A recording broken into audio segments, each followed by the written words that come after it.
$50 million, and we have some that are worth in the billions. And yet these people jump out of bed every morning and work, and they work weekends, and they love working. And why is that? And what's the key to that? The key really is the same reason I keep working. I'm 72. I'm getting Social Security now, so I should be in Florida, pushing shuffleboard around or something of the sort. But I do what I can do, anything in the world I want to do. But what I want to do is run Berkshire Hathaway. Now, why do I want to run it that way? There's a couple things. I get to paint my own painting. I go down there every day, and I feel like Michelangelo. They're working on the Sistine Chapel or something. Nobody else may think it's a great painting, but I get to paint my own painting. I do not have people second guessing me. I do not have people saying, why don't you use a little more red paint than blue paint? Why don't you paint a seascape instead of a landscape? I get to do my own thing. It's a form of creativity. It's exactly like somebody feels it's a professional golfer or somebody feels it's a painter. They're not doing it for the money, primarily. They're doing it because they like doing something well, and that it happens to be down the route of their talents. And the second thing I like, frankly, is I like applause. I like appreciation. So I like having shareholders who feel good about what I've done. I mean, I have a 96-year-old aunt, and her husband went to the University of Nebraska too. And she has all her money in Berkshire Hathaway, and she counts on me. And she's out in Palm Springs now, and her whole net worth is in Berkshire.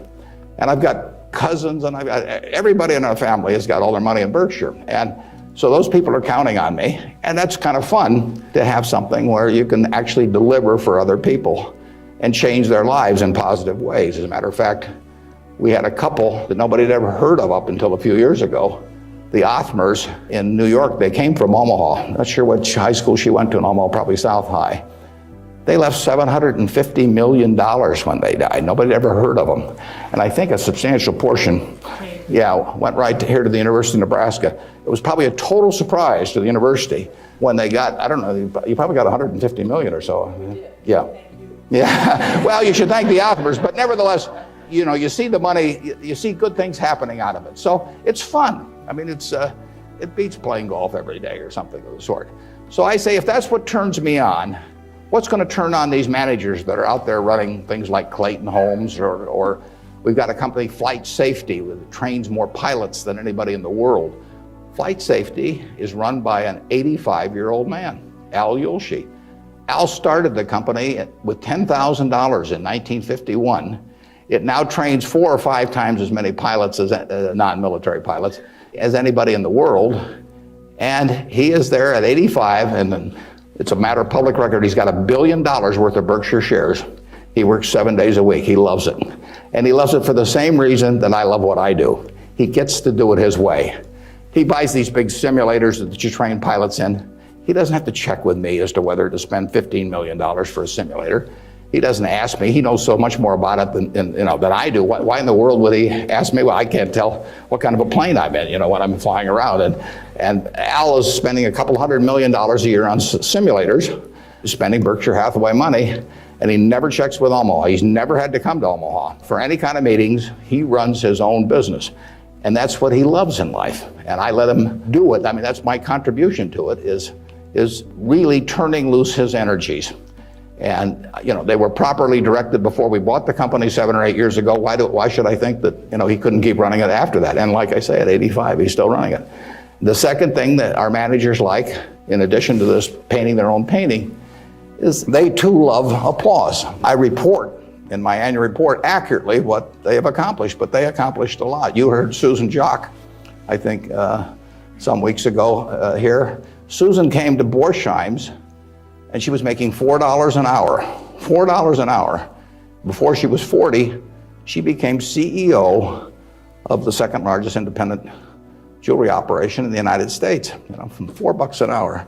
But it's talent, and Susan knows more about, I don't know anything about jewelry, you could hand me a phony diamond or a real diamond, I couldn't tell the difference. But if I started telling Susan what to order in the way of jewelry, or if I started telling her what kind of terms to extend to customers or who to hire or anything like that, she doesn't need that in life. She really owns Borsheim's. We have the stock certificate, we get the profits. We get accustomed to. But it's her baby. It's her baby. She decides everything about that place. And so it's her creation. And that feeling of ownership is really extraordinary, and it's so much better. I mean, it's the way I like to work.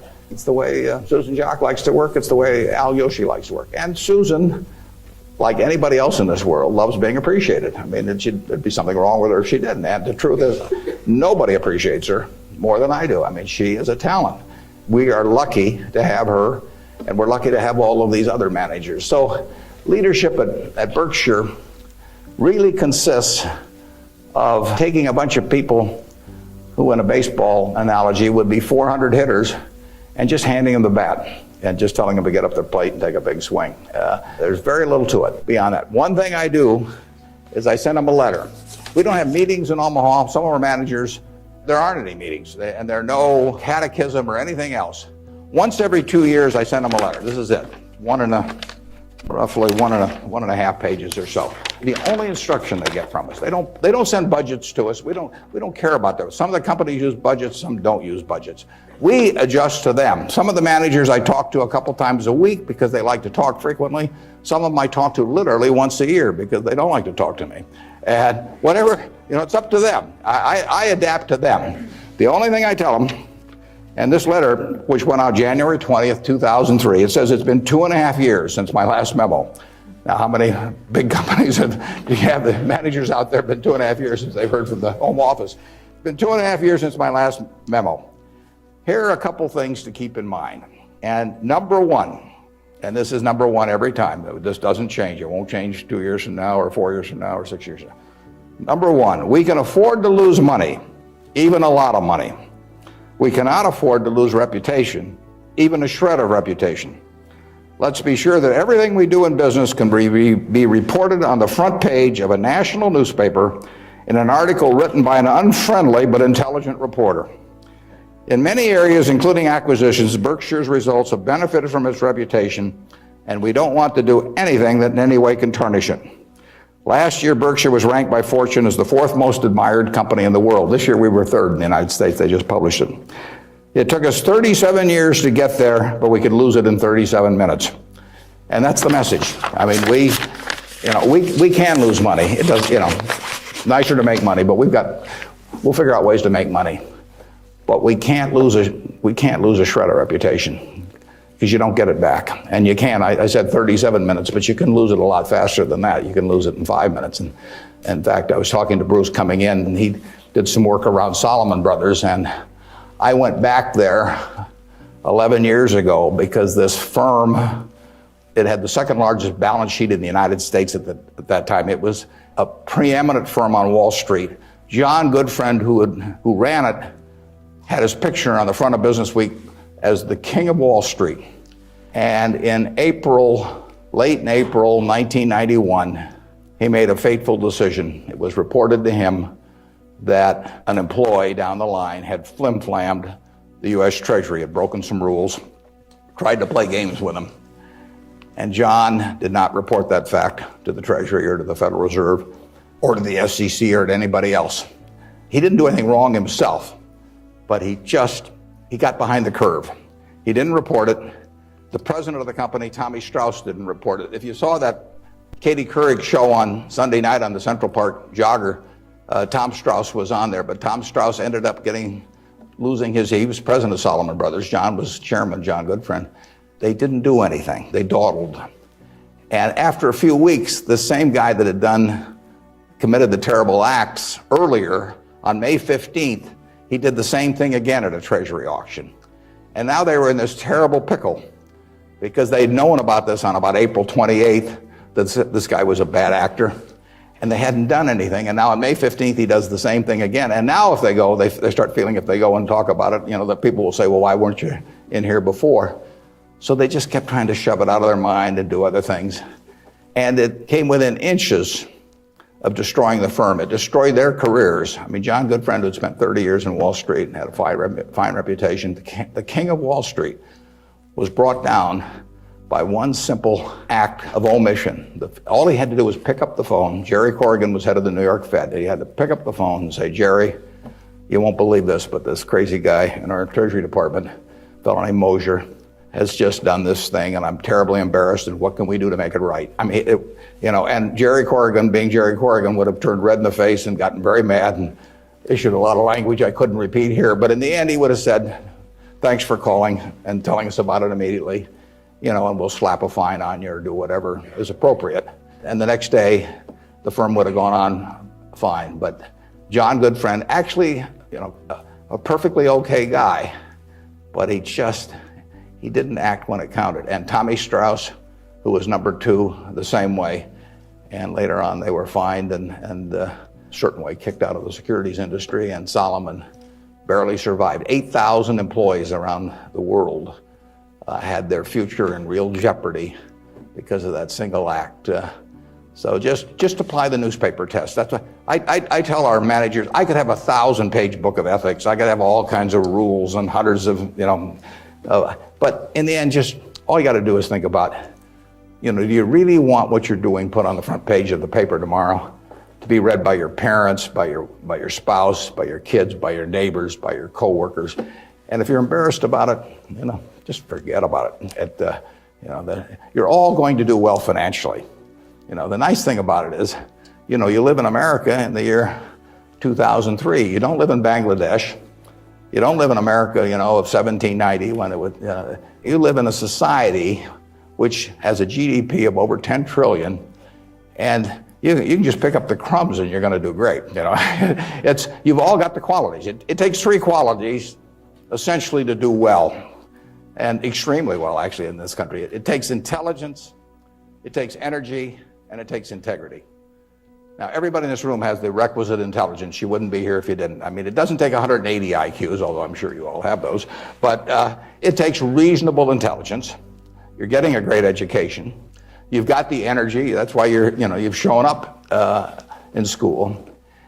And it takes integrity. And I say, if you don't have integrity, we don't want to hire somebody that's got intelligence and energy if they don't have integrity. We'd rather hire somebody that's dumb and lazy if they don't have integrity, because they probably will never get around to cheating us or doing something of the sort.